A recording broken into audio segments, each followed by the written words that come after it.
Dieu nous a donné le soleil, la lune et les étoiles pour nous éclairer.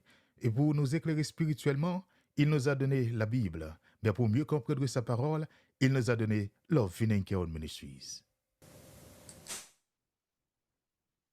Bonjour, bonjour, on a dit nous bonjour matin hein, et bonjour et bienvenue sur plateforme Loving and Caring Ministries.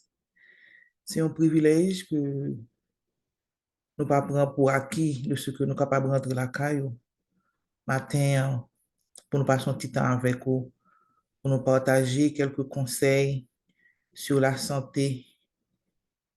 Euh, Juste avant que nous commencions, nous allons faire un coup de prière. Notre Dieu, notre Père, nous te remercions infiniment de ce que vous faites nous grâce, sauf pour un nouveau jour, un nouveau vendredi. Nous faisons louange pour vous, Seigneur, nous adorons parce que vous méritez l'adoration. À vous-même la gloire, la louange, l'adoration. En place parmi nous, Seigneur, nous invitons, nous capables présents et tout ça qu'on a fait, pour nous capables de glorifier en Jésus et pour la gloire de ton Seigneur. Amen. Matin, hein, nous allons parler d'un sujet que nous tous connaissons, mais parfois nous pas payer trop attention à lui-même. C'est pour raison qui fait ça, c'est parce que nous sommes trop occupés. Relation qui gagne entre la joie et la santé.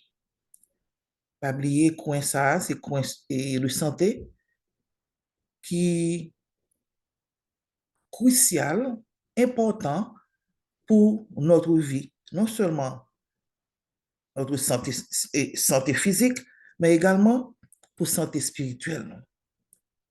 Je vais partager avec nous un verset que nous jouons dans Psaume 16, verset 11. David écrit, il dit, tu me feras connaître le sentier de la vie. Il y a d'abondantes joies devant ta face, des délices éternelles à ta droite. Nous voyons que nous tous besoin ça. Et David a besoin ça dans un moment ça. Le chrétien le plus mature passe par des périodes de tristesse. David, il était prié pour bon Dieu te emporter dans un lieu pour ne pas te confronter avec la réalité. Et nous faisons ça dans Psaume 55, verset 6 à 8. Nous avons état d'âme David dans le moment ça. Nous avons Élie, même là, il a fini vaincre les 450 prophètes de Baal au moyen du feu descendu du ciel. Il s'est enfui dans le désert et a demandé à Dieu de lui ôter la vie. Nous venons ça dans 1 roi 19, verset 3 à 5. Cela veut dire que nous avons fait face quand même à des moments difficiles. Mais cependant, la joie est liée à la longévité. Bon, nous, sans la joie, nous ne pouvons pas gagner une vie longue, une vie meilleure.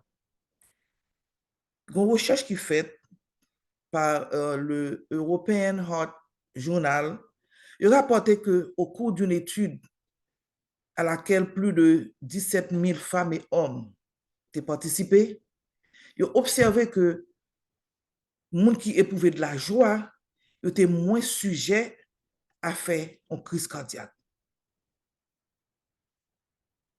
Pendant ce temps, des fois, nous avons des choses qui étaient dans le cœur, qui nous sommes capables de dire qui volaient joie. Il y a des circonstances de la vie qui empêchaient nous contents pendant un bon temps. Et tout ça, eh bien, a bien effet sur la santé. Nous. Mais juste avant, nous parlons que il y a une différence entre la joie et le bonheur. Nous tout à chercher le bonheur. Pendant ce temps, le bonheur, c'est un état qui varie en fonction des circonstances. Ça ne reste pas, ça ne dure pas. Alors que la joie est une attitude de cœur. Et c'est la raison pour laquelle mon Dieu mettait dans le fruit de l'esprit que la joie fait partie de lui-même. La racine grecque du terme joie est chara, proche de charis, qui veut dire grâce. La joie est à la fois un don de Dieu et une réponse à ses dons. Nous avons besoin de la joie. Nous avons besoin de cultiver la joie. Nous avons besoin d'apprendre à demander bon Dieu pour nous joie. Là, qui ça la joie fait? La joie produit de bonnes habitudes. La joie produit de bonnes habitudes. L'apôtre Paul, malgré qu'il était en prison, il était écrit dans Philippiens 4, verset 4 à 8, il dit, réjouissez-vous toujours dans le Seigneur. Au moins un verset ça. Réjouissez-vous toujours dans le Seigneur. Je le répète, réjouissez-vous, le Seigneur est proche. Ne vous inquiétez de rien, mais en toute chose, faites connaître vos besoins à Dieu par des prières et des supplications, dans une attitude de reconnaissance. Et la paix de Dieu, qui dépasse tout ce que l'on peut comprendre, gardera votre cœur et vos pensées en Jésus-Christ.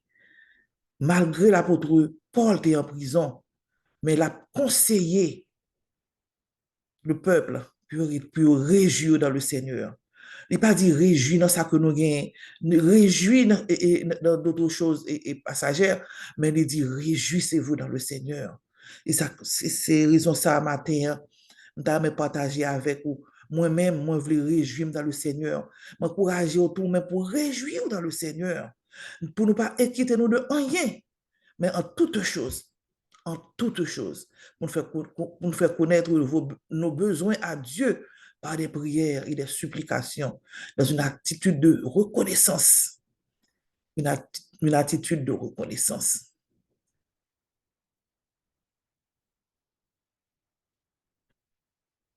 M'a encouragé nous pour nous capables de porter, penser nous, tout ce que la Bible dit, et l'apôtre Paul continue, il dit, tout ce qui est vrai, tout ce qui est honorable, tout ce qui est juste, tout ce qui est pur, tout ce qui est digne d'être aimé, tout ce qui mérite l'approbation, ce qui est synonyme de qualité morale et ce qui est digne de louange. Il était continué, il dit ça. Il dit, frères et sœurs, portez vos pensées sur tout ce qui est vrai,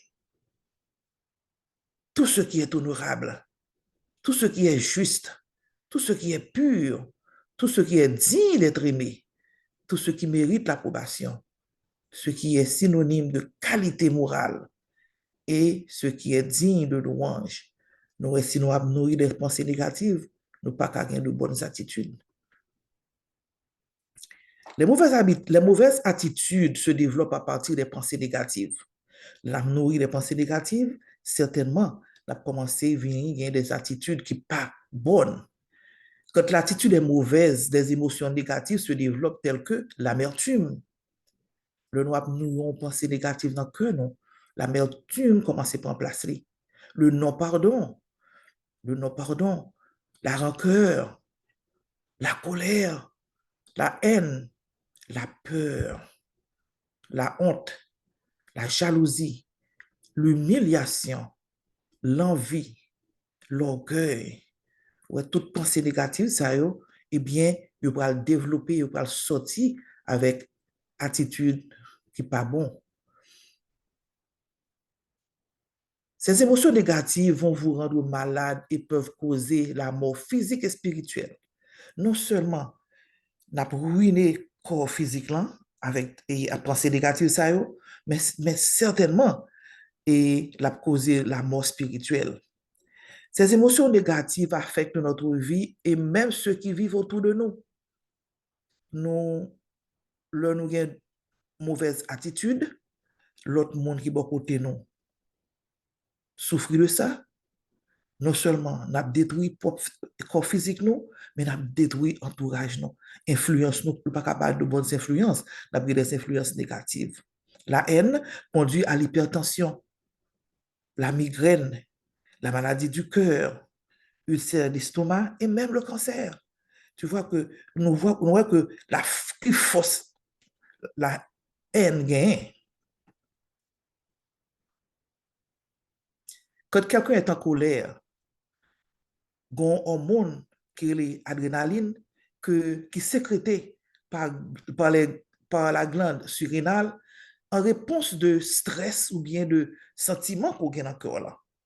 Tension commence à augmenter, ou bien un fardeau qui est placé sous le cœur. Et système circulatoire qui sont les vaisseaux sanguins qui véhiculent le sang à travers l'organisme, eh bien, ils commencent à des problèmes. Et qu'il y a un risque pour développer une maladie et même faire une crise cardiaque. Les conséquences de la colère et de la peur sur la santé. Quand vous êtes en colère, vos muscles et articulations tendent et votre sang circule plus lentement.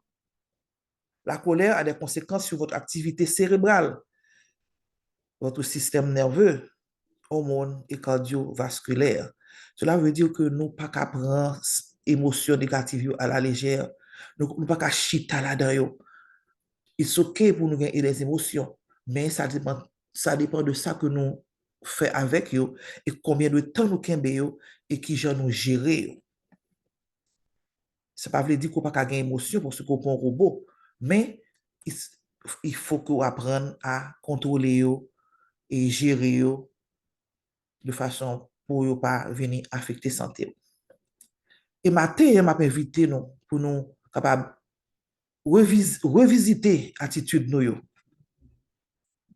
Revisiter l'attitude nous. Parce que santé nous dépend de lui-même. Jésus a également donné des instructions au sujet de la joie. Dans Jean 15, verset 9 à 11, il est dit, tout comme le Père m'a aimé, moi aussi, je vous ai aimé. Demeurez dans mon amour. Si vous gardez mes commandements, vous demeurerez dans mon amour. De même que j'ai gardé les commandements de mon Père et que je demeure dans son amour.